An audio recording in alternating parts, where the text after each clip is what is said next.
BNP চেয়ারপারসনের শারীরিক অবস্থার খোঁজ নিতে সন্ধ্যায় এভার কেয়ার হাসপাতালে যান প্রধান উপদেষ্টা ডক্টর মোহাম্মদ ইউনূস। সেখানে তাকে স্বাগত জানান বিএনপি মহাসচিব। মেডিকেল বোর্ডের চিকিৎসকদের সাথে নিয়ে সরাসরি খালেদা জিয়ার কাছে যান ডক্টর ইউনূস।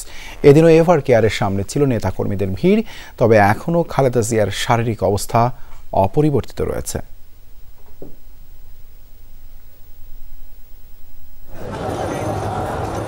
সন্ধ্যা ৭টায় খালেদা জিয়ার শারীরিক অবস্থার খোঁজ নিতে এভার কেয়ার হাসপাতালে আসেন প্রধান উপদেষ্টা ডক্টর মোহাম্মদ ইউনূস। তাকে স্বাগত জানান বিএনপি মহাসচিব। পরে ব্যক্তিগত চিকিৎসক ডাক্তার AZM জাহিদ হোসেন এবং মেডিকেল বোর্ডের প্রধান শাহাবুদ্দিন তালুকদারকে সাথে নিয়ে খালেদা জিয়ার চিকিৎসার সরাসরি অগ্রগতি সম্পর্কে জানতে চান ডক্টর ইউনূস। গত 23 নভেম্বর থেকে এভার কেয়ার হাসপাতালে চিকিৎসাধীন বিএনপি চেয়ারপারসন বেগম খালেদা জিয়া। অবস্থা গুরুতর হলে 27 নভেম্বর তাকে সিসিইউতে স্থানান্তর করা হয়। এরপর থেকেই দলের নেতাকর্মী সহ অনেকে উদ্বিগ্ন হয়ে ভিড় করতে থাকেন হাসপাতালের গেটে। দোয়া করতেছি, জায়গা জায়গা মসজিদে করতেছি দোয়া, নিজের বাড়িতে করতেছি দোয়া। ওনারে খুব দরকার, ওনার সুস্থ দরকার। প্রত্যেকটা দল যাকে মানে আমাদের দেশনেত্রী বেগম খালেদা জিয়ার এখন আমরা চাই আরো দীর্ঘ সময় আমাদের মাঝে থাকুক এবং দেশকে নেতৃত্ব দেব। আমরা নেত্রী পাবো বা নেতা পাবো, কিন্তু এই নেত্রী আমরা পাবো। আসলে কি বিকল্প বলতে কিছু থাকে? ম্যাডামের বিকল্প কি আসলে কাউকে পাওয়া যাবে? খালেদা জিয়ার চিকিৎসার সহায়তায় এরই মধ্যে কাজ শুরু করেছেন যুক্তরাজ্য থেকে আসা বিশেষজ্ঞ চিকিৎসক রিচার্ড বিলি। খালেদা জিয়ার স্বাস্থ্যের অবস্থা জানিয়ে সবাইকে ধৈর্য ধারণের আহ্বান জানান ব্যক্তিগত চিকিৎসক AZM জাহিদ হোসেন। তিনি জানান তারেক রহমান লন্ডন থেকে সার্বক্ষণিকভাবে চিকিৎসার খোঁজ খবর রাখছেন এবং নির্দেশনা দিচ্ছেন। খালেদা জিয়ার শারীরিক অবস্থা অপরিবর্তিত থাকলে দ্রুতই দেশে ফিরে আসবেন তিনি। তিনি আরও জানান বিএনপি চেয়ারপারসনকে বিদেশে নিয়ে চিকিৎসার বিষয়ে সিদ্ধান্ত জানাবে মেডিকেল বোর্ড। এজন্য যাবতীয় প্রস্তুতি নিয়ে রেখেছে বিএনপিও। সরকার বিএনপি চেয়ারপারসনকে ভিভিআইপি ঘোষণা দেওয়ার পর নিরাপত্তার দায়িত্বে রয়েছে SSF ও PGR। তানজিম শাফিন, যমুনা নিউজ, ঢাকা। রাজধানী এভার কেয়ার হাসপাতাল থেকে যোগ দিচ্ছেন সহকর্মী রেদওয়ান আহমেদ। রেদওয়ান, খালেদা জিয়ার চিকিৎসায় নিয়োজিত দেশি বিদেশি চিকিৎসকদের সমন্বয়ে গঠিত মেডিকেল বোর্ডের বৈঠকের বিষয়ে কোনো তথ্য কি আপনার কাছে আছে?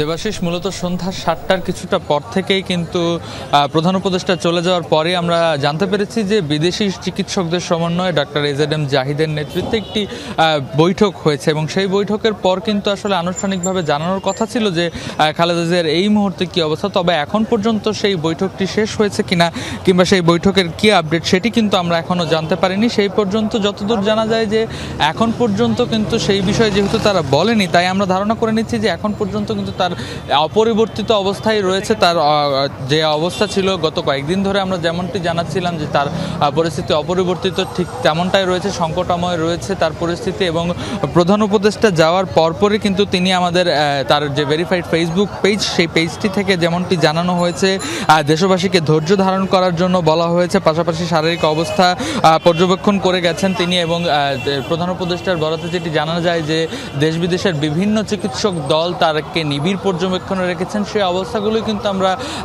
জানাচ্ছিলাম। পাশাপাশি আমরা দেখেছি যে নিরাপত্তাও কিন্তু বেশ জোরদার করা হয়েছে হাসপাতালের মূল ফটক ঘিরে। তারপরও যেটি উদ্বেগ উৎকণ্ঠায় আসলে দেশবাসী রয়েছে, সেই জন্য কিন্তু এই হাসপাতালের বাহিরে যে নেতাকর্মীদের ভিড় সেটি কিন্তু একেবারেই কম নয়। রাত যতই বাড়ছে আসলে ভিড় কিন্তু কমছে না। সবাই উদ্বেগ উৎকণ্ঠা নিয়ে তারা অপেক্ষা করছেন এই হাসপাতালের বাইরে।